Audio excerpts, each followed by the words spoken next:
जेव्हापासून मी shooting start केलं आहे माझं एकच ध्येय आहे, ते म्हणजे ऑलिम्पिक्स. तिचे 10वीचे पेपर असताना तिचे भोपाळला नॅशनल होते.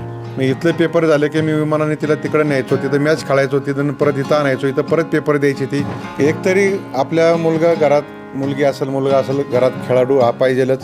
आमची ओळख सगळ्यांची माझे पप्पा काका ह्यांच्यामुळे होती, बट आता आम्ही खूप शुअर आहे की इथनं पुढं आमची सगळ्यांची ओळख तिच्या नावाने होईल.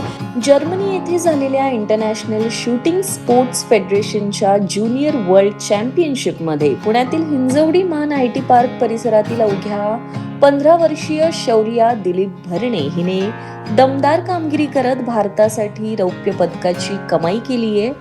25 मीटर पिस्टल प्रकारात शौर्याने सिल्वर मेडल पटकावत आंतरराष्ट्रीय स्तरावर भारताची मान उंचावली आहे. विशेष म्हणजे परदेशातील पहिल्याच स्पर्धेत तिने हे यश संपादन केल्याने तिच्यावर सर्व स्तरातून कौतुकाचा वर्षाव होतोय. महाराष्ट्र केसरी पैलवान दिलीप भरणे यांची कन्या असलेल्या शौर्याने खेळासोबतच 10वीच्या परीक्षेत 97% गुण मिळवत शैक्षणिक क्षेत्रातही चमकदार यश मिळवलंय.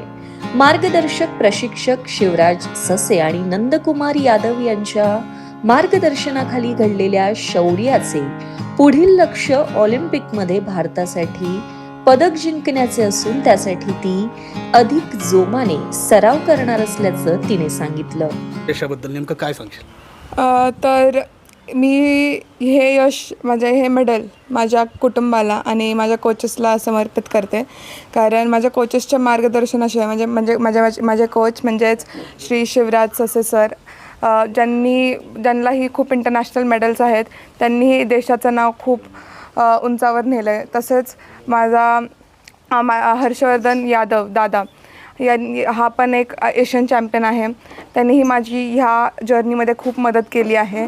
तर ह्या लोकांच्या मार्गदर्शनामुळे आणि माझ्या परिवाराच्या सपोर्टमुळे मी आज तुमच्यासमोर आणि इथे आहे आणि आपल्या भारताचं नाव उज्ज्वल केलं आहे. खरं तू भारतासाठी हे पदक घेऊन आलेली आहे. पहिल्याच प्रयत्नामध्ये तू हे पदक आणलेलं आहे. पहिल्यांदा तू मला असं वाटते परदेशात गेली असेल आणि राज्यस्तरीयवरच्या अनेक स्पर्धांमधला तुझा अनुभव कसा होता आणि ही आव्हानं आणि परदेशातील आव्हानं नेमकं काय याबद्दल सांगशील? तसं आपल्या इंडियामध्ये जेव्हा मी खेळत होते तर मला खूप संकटांना सामोरं जायला लागलं होतं.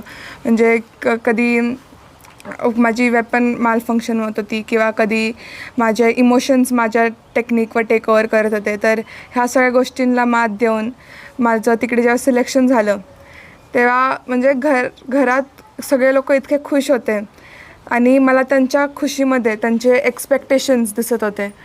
आणि तेव्हाच मी ठरवलं होतं की काहीतरी माझ्या कुटुंबाचं नाव मला तिकडनं एक छान असं प्राऊड त्यांना फील झालं पाहिजे असं करून यायचं आहे. ज्युनियर चॅम्पियनशिपमध्ये तू आत्ता पहिल्यांदा जे सुवर्णपदक मिळवलं आहे त्यासाठी कुटुंबाचा मोठ्या प्रमाणात तुझा हा प्रवास कसा सुरू झाला? सुरुवातीपासूनचा प्रवास कसा सुरू झाला? तर 1-2 वर्ष आधी मी शूटिंग सुरू केलं. ते म्हणजे श्रीकांत स्वामी काका, माझे खूप जवळचे आमच्या घरातले एक काका आहेत. तर ते माझ्या पप्पांना खूप आधीपासून म्हणायचे की तिला शूटिंगमध्ये टाका. पण पप्पांच्या कामामुळे त्यांना माझ्याकडे म्हणजे त्यांनी ह्या गोष्टीला थोडं इग्नोर केल्यासारखं झालं. पण जेव्हा ठरलं आमचं की नाही शूटिंग स्पोर्ट्समध्ये करायचं आहे, तेव्हा मग एका मेचा महिना चालू होता 2 वर्ष आधी आणि तेव्हा मग मी फर्स्ट टाईम शूटिंग काय असतं हे पाहिलं होतं आणि तेव्हापासून मी प्रॅक्टिस करते. पण जो इव्हेंट मी खेळले ज्युनियर वर्ल्ड चॅम्पियनशिपमध्ये तो म्हणजे स्टँडर्ड पिस्टल, तो मी लास्ट इयर ऑक्टोबरमध्येच स्टार्ट केला होता. म्हणजे अवघ्या 1 वर्ष पण पुन्हा झालं की अवघ्या काही 8-10 महिन्याच्या कालावधीमध्येच तू ही जे यश मिळवलेलं आहे. खरं तर या सर्व यशामध्ये या यशाचं श्रेय नेमकं कोणाला देशील तू? या यशाचं श्रेय मी माझे कोच श्री शिवराज ससे सर, हर्षवर्धन यादव आणि माझ्या सगळ्या कुटुंबाला देते. कारण ह्या लोकांशिवाय मला नाही वाटत की मी आज तुमच्या सगळ्यांसमोर असते हे मेडल घेऊन. कारण हे सोपं नव्हतं एवढं की एवढ्या सगळ्या कॉम्पिटिशनला टफ फाईट देऊन तिथे सिलेक्ट होणं आणि तिथे जाऊन आपल्या इंडियाला प्राऊड फील करवणं. पण ह्या सगळ्या लोकांचा आधार माझ्या मागे होता. ह्या सगळ्या लोकांचा सपोर्ट माझ्यासोबत होता आणि प्रत्येक क्षणी मला त्यांनी प्रोत्साहन दिलं आहे की तू करू शकतेस, तू चॅम्पियन आहेस असं. त्यामुळे आणि ह्यात सगळ्या लोकांचे जे कष्ट होते ते मला डोळ्यासमोर दिसत होते की ह्या कष्टांना मला फळ द्यायचं आहे. आणि मी आज तेच म्हणते की माझे वडील असतील, माझे काका असतील, माझे काकी असतील, ह्या सगळ्यांच्या कष्टांचं फळ मी आज त्यांना देते, ते म्हणजे हे मेडल. खरं तर या स्पर्धांमध्ये एकूण किती देशांचे खेळाडू सहभागी झाले आणि भारताकडनं किती खेळाडू होते आणि त्यात तुला प्रतिनिधित्व करायची संधी कशी मिळाली? तर 60 कंट्रीजनी पार्टिसिपेट केलं होतं आणि इंडियाचे 125 शूटर्स वेगळ्या वेगळ्या इव्हेंट्समध्ये पार्टिसिपेट केलं होतं. माझ्या इव्हेंटमध्ये इंडियाचे 6 शूटर्स होते. त्याच्यातले 3rd पोझिशन म्हणजेच ब्रॉन्झ मेडल इंडियाच्याच शूटरने, रिया दुगल जी माझी फ्रेंड आहे, तिने मिळवलं आणि मी सिल्वर पटकावलं. खरं तर तू पहिल्याच प्रयत्नामध्ये भारतासाठी पदक घेऊन आलेली आहे. पुढचा तुझा प्रवास कसा असणार आहे आणि काय तुझं ध्येय असणार आहे? जेव्हापासून मी शूटिंग स्टार्ट केलं आहे माझं एकच ध्येय आहे, ते म्हणजे ऑलिम्पिक्स. पण मला माहिती आहे ऑलिम्पिक्सला जायच्या मार्गावर मला खूप इंटरनॅशनल्स जिंकावे लागतील. मला अजून माझ्या स्वतःला प्रूव्ह करावं लागेल की किती काय झालं तरी मी तुम्हाला डिसअपॉइंट नाही करणार असं. त्यामुळे माझं जे मेन एम आहे ते आहे ऑलिम्पिक्स, पण त्याच्या रूटवर मला खूप इंटरनॅशनल्स पण खेळायला लागणार आहेत. शौर्याने खूप मोठा पराक्रम केलेला आहे. पहिल्याच प्रयत्नामध्ये तिने घवघवीत असं यश मिळवलेलं आहे आणि ह्या यशाबद्दल तुमच्या काय भावना असतील? म्हणजे लहानपणापासून आमच्या कुटुंबाची ती लाडकी आहे. आपण एक खेळाडू म्हणून आपण महाराष्ट्राचं, देशाचं नाव केलं. आमची पूर्ण कुटुंबाची इच्छा होती की खेळाशिवाय दुनिया नाही आहे. एकतरी आपल्या मुलगी असेल, मुलगा असेल, घरात खेळाडू हा पाहिजेलच. मग मी चाललं होतं माझं 2 वर्षाखाली की बाबा पहिलं की आपण कुठलं तरी मुलांना गेम एक चूज करूयात. असं बॉलिवूडला गेल्यानंतर तिथं पाहिल्यानंतर असं लक्षात आलं की तिथले मित्र म्हटले हिला तुम्ही शूटिंगमध्ये टाका.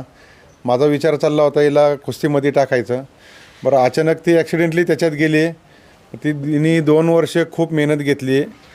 त्या 2 वर्षामध्ये तिचं हे 10वीचं वर्ष होतं. ICC बोर्ड होता, तिला अभ्यास करायला पण वेळ नव्हता मिळत आणि प्रॅक्टिसला पण वेळ नव्हता मिळत. अशा परिस्थितीत तिने 10वीला ICC बोर्डला 98 का 97% मार्क मिळवले. ते आमच्यासाठी म्हणजे खूप अभिमानाची गोष्ट आहे. आणि ते करून तिने तिचे 10वीचे पेपर असताना तिची भोपाळला नॅशनल होती.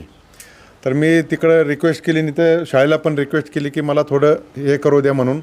मी इथले पेपर झाले की मी विमानाने तिला तिकडे न्यायचो, तिथं मॅच खेळायचो, तिथं परत इथं आणायचो, इथं परत पेपर द्यायची परत ती भोपाळला जायचो आम्ही, परत मॅच खेळायचो, परत विमानाने इकडे यायचो. असं करत 3 मॅच आम्ही तिथं हे केले नॅशनलला. तिथं ती नॅशनल ट्रायल होती त्याची. इथं आल्यानंतर मला असं वाटायचं तिला अभ्यास करायला वेळ नाही मिळाला. कदाचित ती एक 70-80% मार्क पडेल. बरं, आम्हाला तिने एक खूप पूर्ण कुटुंबाला सुखद धक्का दिला की 97.2% काहीतरी मार्क मिळाले तिला. तर तिने अशीच मेहनत करावी. ती 10, 12, 15 तास मेहनत करते, आम्ही डोळ्यांनी पाहिले. आणि ती अभ्याससुद्धा खूप करत होती. सकाळी पहाटे उठून ती स्वतः हे करते. तिला सांगायला लागत नाही की तू हे कर ते कर म्हणून. तिला आम्हाला सांगावं लागतं की तू थोडी रेस्ट घे म्हणून. फर्स्टली तर तिला खूप खूप कॉंग्रॅच्युलेशन सगळ्यांकडनं. तिची आत्ताच 10th झाली आहे आणि आम्ही सगळ्यांनी तिला 10thसाठी अभ्यास करताना प्लस दिवसभर प्रॅक्टिस करताना ती बोर्ड्सची एक्झाम देऊन पण ती पूर्ण दिवस प्रॅक्टिस केली आहे तिने. आणि एवढं होऊन पण तिने 96% 10thमध्ये पाडलेत. आम्ही तिला ॲक्च्युली ती अकॅडमिक्समध्ये आधीपासूनच खूप ॲक्टिव्ह होती, खूप स्मार्ट होती.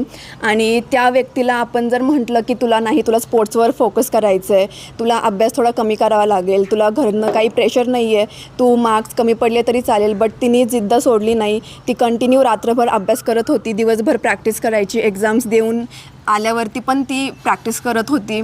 आणि ॲक्च्युली आम्ही सगळ्यांना आमच्या घरच्यांनी असे संस्कार लावलेत, आम्ही ते कधी विसरू नाही शकत. आमची ओळख सगळ्यांची माझे पप्पा काका ह्यांच्यामुळे होती, बट आता आम्ही खूप शुअर आहे की इथनं पुढं आमची सगळ्यांची ओळख तिच्या नावाने होईल.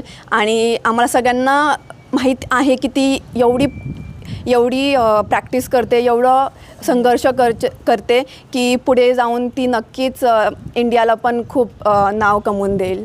तर शौर्याची आई देखील आपल्यासोबत आहे. काय वाटतं लेकीने पहिल्याच प्रयत्नामध्ये चांगला पराक्रम केला? तसं पाहिलं तर आई म्हणून मी आज काय बोलणार, किती बोललं तरी शब्द कमी पडतील. कारण की शौर्य ज्यावेळेस लहान होती त्याच वेळेस मी ओळखलो. शौर्याचे गट्स तिच्यामध्ये एवढे होते की खूप धाडसी, तिच्या नावातच तिचा अर्थ दडलेला आहे. शौर्य म्हणजे धाडसी खूप. म्हणजे शौर्य मी जर आज 2 वर्षापासून पाहत होते तर शौर्याची 10वी होती.